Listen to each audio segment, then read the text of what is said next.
সুপ্রিয় দর্শক বন্ধুরা, আসসালামু আলাইকুম। সবাই কেমন আছেন? আশা করি যে যেখান থেকে দেখছেন সবাই ভালো আছেন। দর্শক বন্ধুরা, আপনারা অনেকেই জানেন মোবাইলের দাম বেড়ে যাওয়ার পর থেকে কিন্তু 10 থেকে 15,000 টাকার মধ্যে সেরকম কোনো ভালো ফোন বাংলাদেশের বাজারে কিন্তু এই মুহূর্তে নেই। তবে আগের কিছু ফোন রয়েছে যে ফোনগুলোকে কিন্তু এখনও 10 থেকে 15,000 টাকার মধ্যে ভ্যালো ফর মানি ডিভাইস বলা যেতে পারে। আজকে আমি সেরকম একটি ফোন নিয়ে কথা বলবো। এই ফোনটির নাম হলো Redmi 10।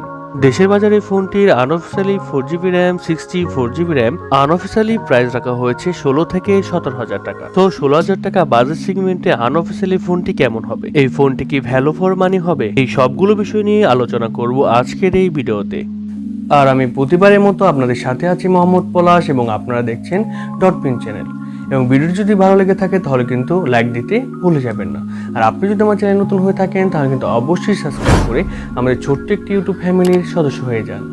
প্রথমে যদি ফোনটির ডিজাইন এবং বিল্ড কোয়ালিটি নিয়ে কথা বলি, তাহলে ফোনটির ব্যাক সাইড এবং ফ্রেমে থাকছে প্লাস্টিক, আর ব্যাক সাইডে থাকছে 4টি ক্যামেরা, যার একটি সেন্সর একটু বড় আর বাকি 3টি সেন্সর তুলনামূলকভাবে একটু ছোট, এবং একেবারে নিচের দিকে বাম সাইডে থাকছে রেডমি ব্র্যান্ডিং। ফোনটির থিকনেস করা হয়েছে 8.9 মিলিমিটার, কিন্তু ওজন কিন্তু অনেক কম, মাত্র 181 গ্রাম। এর কারণে ফোনটি কিন্তু আপনারা এক হাতে খুব ভালোভাবে ব্যবহার করতে পারবেন। আর ভালো ব্যাপার হচ্ছে ফোনটিতে আপনারা সব ধরনের পোর্টস এন্ড বাটন পেয়ে যাচ্ছেন, যেমন 3.5 millimetre headphone jack, type C slot ইত্যাদি। আর এখানে থাকছে সাইড মাউন্টেড ফিঙ্গারপ্রিন্ট সেন্সর, যা যথেষ্ট ফাস্ট এবং অ্যাকুরেট বলেই জানতে পেরেছি। Redmi 10 এই ফোনটি সামনে আসলে আপনারা পেয়ে যাচ্ছেন একটি ফুল ভিউ ডিসপ্লে, যার উপরের অংশে পাঞ্চলের মাধ্যমে বসানো রয়েছে সেলফি ক্যামেরাটি। এর কারণে কিন্তু সামনে থেকে ফোনটিকে দেখতে খুবই ভালো লাগছে। ফোনটি কিন্তু বাংলাদেশের মার্কেটে 3টি কালার ভেরিয়েন্টে পাওয়া যাচ্ছে, গ্রে, হোয়াইট এবং ব্লু। সো সবকিছু মিলে এই ফোনটির ডিজাইন এবং বিল্ড কোয়ালিটি আপনাদের কাছে কেমন লেগেছে কমেন্ট করে আপনাদের মূল্যবান মতামত অবশ্যই জানাবেন। যদিও ফোনটি বাংলাদেশে এসেছে অনেক আগে, তবুও ডিজাইনটি কেমন লেগেছে অবশ্যই জানাবেন। ফোনটির ডিসপ্লে সেকশনে কথা বলতে গেলে এই ফোনে থাকছে 6.5 ইঞ্চির একটি IPS LCD প্যানেল, আর এই ডিসপ্লেটি হচ্ছে ফুল HD প্লাস এর একটি ডিসপ্লে, যার রেজলিউশন হিসেবে থাকছে 1080x2400 পিক্সেল, আর এছাড়াও থাকছে 405 ppi ডেনসিটি। তবে ডিসপ্লের ভালো ব্যাপার হচ্ছে ডিসপ্লেতে থাকছে 90 Hz এর রিফ্রেশ রেট, আর এর কারণে কিন্তু ডিসপ্লের টাচ রেসপন্স খুবই ভালো হবে। 16,000 টাকায় বাজেট সেগমেন্টে ফুল HD প্লাস ডিসপ্লের সাথে 90 Hz এর রিফ্রেশ রেট খুবই ভালো একটি বিষয়। আর এই ডিসপ্লের প্রোটেকশন হিসেবে থাকছে কর্লিং গরিলা গ্লাস 3, আর IPS প্যানেল হলেও কিন্তু এই ডিসপ্লের কালার কোয়ালিটি যথেষ্ট ভালো হবে। ডিসপ্লেতে যে কোনো কন্টেন্ট প্লে করলে ডিসপ্লেতে শার্পনেসের ঘাটতি একটু লক্ষ্য করবেন না। IPS প্যানেল অনুযায়ী ডিসপ্লের কালার কোয়ালিটি কিন্তু যথেষ্ট ভালো হবে। Redmi এই বাজেট সেগমেন্টে ফোনটিতে ভালো একটি ডিসপ্লে প্রোভাইড করেছে। যদিও 16,000 টাকায় ফোনটি আনঅফিশিয়াল প্রাইস, তবে অফিশিয়ালি কিন্তু এই ফোনটির প্রাইস আরো একটু বেশি। তারপর ফোনটির সফটওয়্যার এবং পারফরমেন্স নিয়ে যদি আমরা কথা বলি, তাহলে এই ফোনে থাকছে Android 11, যার ব্যাকএন্ডে থাকছে MIUI 12.5, এবং ফোনটির চিপসেট হিসেবে থাকছে MediaTek Helio G88, যা একটি 4G চিপসেট। আর এই চিপসেটটি গত বছরই কিন্তু লঞ্চ হয়েছে, যা 12 ন্যানোমিটার আর্কিটেকচারে তৈরি করা একটি Octa-core প্রসেসর, এবং জিপিইউ হিসেবে থাকছে Mali G52 MC2। এই বাজেটে কিন্তু এই জিপিইউটিও কিন্তু খুবই পাওয়ারফুল।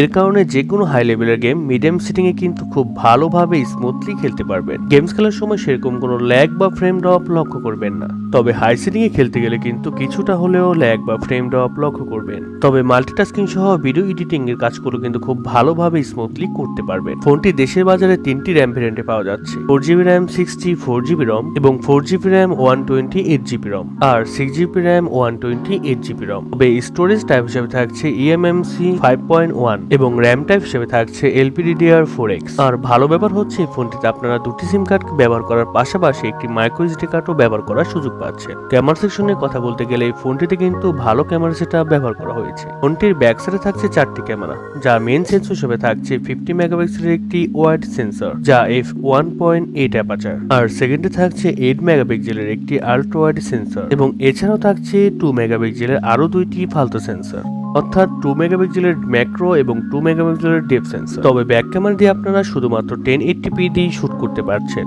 এখানে কিন্তু 4K এর অপশনটা থাকছে না। আর সেলফি ক্যামেরা হিসেবে এই ফোনে থাকছে 8 মেগাপিক্সেলের একটি সেলফি ক্যামেরা যা 2.0 অ্যাপারচার। আর সেলফি ক্যামেরাতে শুধুমাত্র আপনারা কিন্তু 1080p দিয়ে শুট করতে পারছেন। তবে ফটো কোয়ালিটির কথা বলতে গেলে এই বাজেটের ফোন অনুযায়ী এই ফোনটির ফটো কোয়ালিটি কিন্তু যথেষ্ট ভালো করার চেষ্টা করা হয়েছে। বাজেট ক্যাটাগরির ফোন হিসাবে এই ফোনটির ফটো কোয়ালিটি নিয়ে কিন্তু আপনারা সন্তুষ্ট থাকতে পারেন। ফোনটির আরেকটি ভালো ব্যাপার হচ্ছে ফোনটিতে থাকছে স্টেরিও স্পিকার সিস্টেম, যার কারণে ফোনটির অডিও কোয়ালিটি কিন্তু খুবই ভালো হবে। তাছাড়া এই ফোনটিতে ওয়াইফাই, ব্লুটুথ, জিপিএস এবং এফএম রেডিওর মতো আরো অনেক ধরনের ফিচার্স পেয়ে যাচ্ছেন এবং ইউএসবি-তে থাকছে ইউএসবি টাইপ সি 2.0। ফোনটির ব্যাটারি এবং চার্জার নিয়ে যদি আমরা কথা বলি তাহলে এই ফোনে থাকছে 5000 mAh এর একটি ব্যাটারি এবং এই ফোনটিকে চার্জ করার জন্য থাকছে 18 ওয়াটের একটি ফাস্ট চার্জার এবং এছাড়াও থাকছে 9 ওয়াটের একটি রিভার্স চার্জিং সিস্টেম। অর্থাৎ এই ফোনটি থেকে আপনারা অন্য কোনো যে কোনো ফোনকে চার্জ করতে পারবেন। আর যেহেতু ফোনটিকে 5000 mAh এর ব্যাটারি ব্যবহার করা হয়েছে তাই কিন্তু এই ফোনটিতে আপনারা একদিনের ব্যাটারি ব্যাকআপ খুব ইজিলি পেয়ে যাবেন। তবে আপনি যদি নর্মাল ইউজার হন তাহলে কিন্তু আপনি 1.5 দিনের বেশি ব্যাটারি ব্যাকআপ এই ফোনটি থেকে পেয়ে যাবেন। এবারে কথা হচ্ছে 16,000 টাকা বাজেট সেগমেন্টে এই ফোনটি আমাদের জন্য কেমন হবে। দর্শক বন্ধুরা, এই মুহূর্তে এই ফোনটির অফিসিয়ালি প্রাইস 18 থেকে 19,000 টাকা। আমি এই বাজেটে অফিসিয়ালি এই ফোনটিকে রিকমেন্ড করব না। তবে হ্যাঁ, 16,000 টাকা বাজেট সেগমেন্টে এই ফোনটি আপনারা আনঅফিসিয়ালি নিতে পারেন। 16,000 টাকা বাজেট সেগমেন্টে কিন্তু এই ফোনটি আমাদের ভালো ভালো কিছুই অফার করছে। যেমন এই ফোনে থাকছে ভালো একটি চিপসেট, ডিসপ্লেও থাকছে ফুল এইচডি প্লাস, সাথে থাকছে 90 হার্টজের রিফ্রেশ রেট, আর ক্যামেরাতে কিন্তু মেইন সেন্সরের পাশাপাশি আল্ট্রা ওয়াইড সেন্সর কিন্তু পেয়ে যাচ্ছেন। সো আমার মনে হয় আপনারা যারা 15 থেকে 16,000 টাকার মধ্যে ভ্যালু ফর মানি এই বাজেট সেগমেন্টে একটি ফোন নিতে চান তারা কিন্তু এই ফোনটির দিকে যেতে পারেন। আশা করি আপনারা Redmi 10 এই ফোনটি সম্পর্কে ভালোভাবে বুঝতে পেরেছেন। তারপর কোনো জানার থাকলে সরাসরি কমেন্ট বক্সে কমেন্ট করতে পারেন কিংবা আমার সোশ্যাল অ্যাকাউন্টের লিঙ্কগুলো দেওয়া রয়েছে, সেখান থেকে আমার সাথে সরাসরি যোগাযোগ করতে পারেন। সো ভিডিওটি আপনাদের কেমন লাগলো অবশ্যই কিন্তু কমেন্ট করে জানাবেন এবং ভিডিওটিতে কিন্তু একটি লাইক দিতে ভুলে যাবেন না। এবং আপনি যদি আমার চ্যানেল নতুন হয়ে থাকেন তাহলে কিন্তু অবশ্যই সাবস্ক্রাইব করে অল বাটনে প্রেস করে দেবেন। তাহলে আজকের মতো এই পর্যন্ত দেখা হবে নতুন কোনো ভিডিও নিয়ে। তাহলে আল্লাহ হাফেজ, ধন্যবাদ।